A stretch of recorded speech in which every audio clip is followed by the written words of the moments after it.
Sore ini Polda Metro Jaya akan mengumumkan hasil pengusutan dari ledakan yang terjadi di SMA Negeri 72 Jakarta. Apa saja yang harus diungkap dalam keterangan pers ini dan bagaimana pendampingan yang dilakukan terhadap korban ledakan. Kita berbincang dengan Ketua KPAI Margaret Aliatul Maimunah. Selamat petang, Bu Margaret. Selamat sore, Mbak. Ya, Bu Margaret, informasinya Anda saat ini sedang dalam perjalanan ya Bu, menuju ke Polda. Iya, betul betul, Mbak. Oke, jelang konferensi pers yang akan digelar sore ini. Ibu, apa informasi yang paling terbaru dari hasil pendalaman KPAI dalam kasus ini, Bu?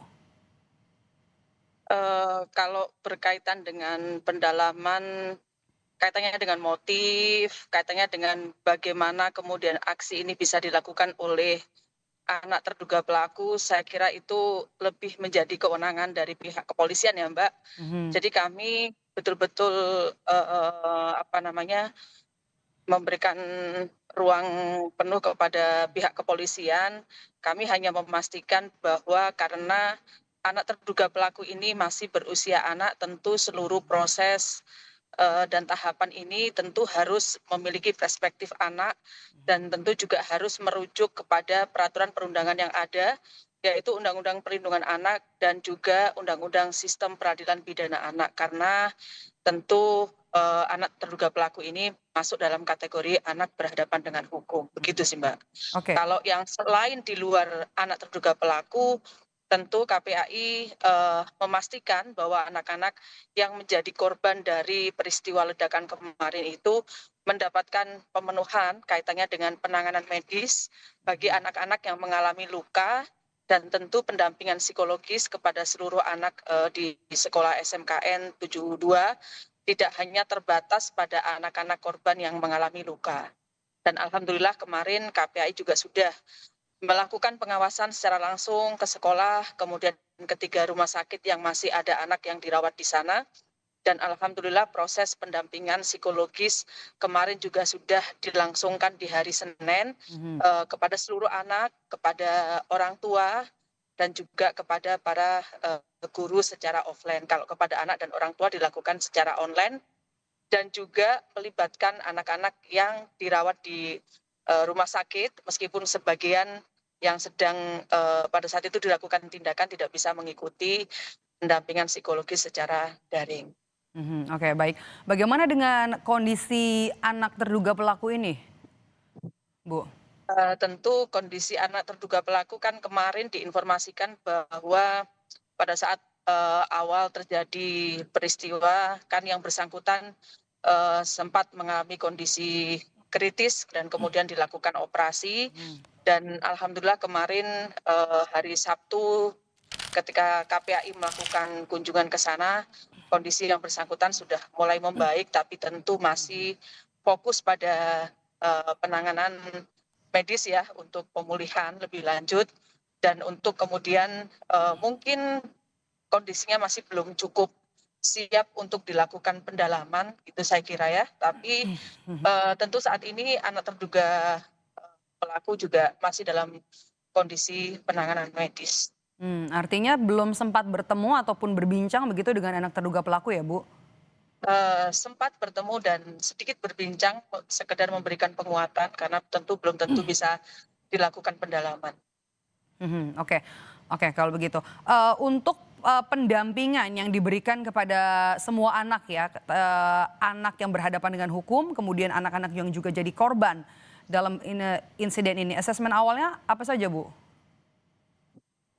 Tentu yang pertama ya, sebenarnya kan, apa namanya, proses sampai dilakukan aktivitas dan giat pendampingan psikologis pada hari Senin itu juga berdasarkan dari hasil rapat koordinasi yang digelar oleh, dinas di Pemprov DKI dengan melibatkan ada KPPA di sana, ada Kemendikbudrismen, ada juga KPAI, bahkan Bu Menteri PPPA juga sempat memberikan arahan pada saat rapat koordinasi di situ, yang intinya bahwa semua berharap kegiatan belajar segera bisa dilangsungkan tentu, tapi dalam kondisi yang belum bisa seperti pada saat normal karena masih dalam situasi darurat dan yang urgen kemudian adalah memberikan pendampingan psikologis, maka kemudian diputuskan hari Senin itu dilakukan proses pendampingan psikologis yang tentu itu dilakukan oleh pihak-pihak yang berkompeten dalam hal ini ya.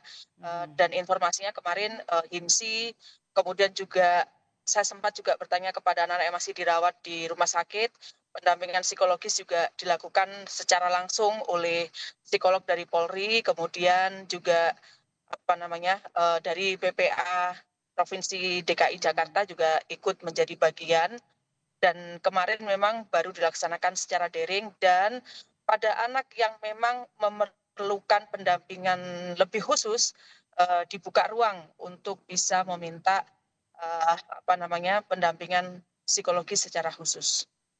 Oke, tapi asesmen awal Bu, yang dilakukan oleh KPAI terhadap anak-anak yang jadi korban ini hasilnya apa Bu? Mereka mengalami trauma kah atau belum bisa diajak bicara kah setelah insiden ini? Alhamdulillah kemarin pada saat kebetulan kan hari Jumat malam saya berkunjung ke Rumah Sakit Islam, hari Sabtu juga saya berkunjung ke sana, kemudian hari Senin kemarin saya bersama dengan teman-teman dari KPAI itu berkunjung ke Rumah Sakit Pertamina, kemudian ke Rumah Sakit Yarsi, ke Rumah Sakit Islam Cempaka Putih. Alhamdulillah menurut saya anak-anak ini mengalami perkembangan yang luar biasa ya secara fisik kondisinya sebagian besar itu sudah membaik gitu ya. Kalau di rumah sakit Yarsi itu hampir semuanya mengalami gangguan pendengaran, tapi kalau secara fisik itu bisa dikatakan baik. Kemudian di rumah sakit Pertamina Jaya juga sama. Kemudian di rumah sakit yang agak berat memang di rumah sakit Islam. Nah, kalau kami berbincang-bincang dengan anak-anak, ya alhamdulillah anak-anak cukup cukup happy kalau saya lihat dalam artian tidak tidak seperti sedang susah dan lain sebagainya. Kami sempat bertanya apakah bisa makan, apakah bisa tidur. Bahkan pada saat saya berkunjung di rumah sakit Yarsi itu ada anak yang sebenarnya kamarnya nggak di situ, tapi dia sudah sudah mulai ngumpul-ngumpul dengan teman-temannya. Ya, ini menunjukkan juga saya kira perkembangan psikologis yang luar biasa, meskipun ada satu dua lah yang masih Oke. pendiam gitu, tapi ketika ditanya mengaku bisa tidur dan bisa Artinya ada makan perkembangan dan signifikan ya Bu ya? ya keluar Oke. cukup signifikan dan saya kira juga orang tua cukup membantu ya proses Mhm, ini selain oke. penanganan medis di Ya, ini rumah sakit. memang melibatkan banyak pihak ya Bu. Oke, soal gangguan Ya, pendengaran betul. tadi yang dialami oleh mayoritas korban dalam insiden ledakan di SMA Negeri 72 Jakarta ini, apakah ini kemudian berdampak pada psikologis korban? Seperti yang tadi saya sampaikan anak-anak sih kelihatan lebih banyak yang sudah ceria ya, dan mereka mengaku ada perubahan perkembangan ke arah yang lebih baik. Misalnya awalnya agak sulit, kemudian sudah mulai bisa mendengar dengan lebih baik ketimbang dari hari Jumat pertama kali mereka dibawa. Dan di rumah sakit Yarsi yang tadinya ada 14 anak yang dirawat, kemarin pada saat kunjungan terakhir di hari Senin, bertambah ada 5 anak yang mengakses pelayanan medis di sana dan 3 orang kemudian dirawat inap. Jadi total sekarang ada 17. Oke. KPI sendiri punya informasi Bu soal siapa-siapa saja saksi yang diperiksa untuk pengusutan kasus ledakan ini? Belum, kami tidak, ya kami seperti yang tadi saya bilang, itu menyerahkan sepenuhnya kepada pihak kepolisian ya. Artinya untuk saksi-saksi yang diperiksa ini termasuk mungkin ada anak tidak berkoordinasi atau berkoordinasi seperti apa dengan KPAI? Belum ada koordinasi terkait dengan itu. Tapi kemarin ketika kami berkunjung ke sekolah ya, kami sempat bertemu dengan guru, tentu juga pihak kepolisian kan meskipun dalam proses penyidikan ini belum bisa secara maksimal menggali dari anak terduga pelaku, tapi saya kira pihak kepolisian yang memang sudah memiliki kewenangannya lah untuk melakukan penyidikan sudah melakukan komunikasi dengan beberapa pihak yang memang dianggap bisa memberikan informasi yang dibutuhkan oleh para penyidik ini. Misalnya mendatangi ke sekolah, begitu sih informasi yang kami Oke. yang kami dapatkan termasuk juga ke rumah ya, sehingga kemudian bisa menemukan beberapa petunjuk bukti atau apapun itu yang menjadi note terkait dengan penyidikan ini. Oke, Ibu terakhir Ibu saat ini sedang menuju ya dalam perjalanan menuju ke Polda Metro Jaya untuk bergabung nanti dalam konferensi pers yang digelar oleh Polda Metro Jaya. Informasinya selain KPAI dan juga polisi siapa lagi yang dilibatkan dalam konferensi pers sore ini? Nah itu Mbak, saya mohon maaf sangat saya tidak mendapatkan informasi selain KPAI siapa yang diundang di dalam konferensi pers ini. Oke, baik.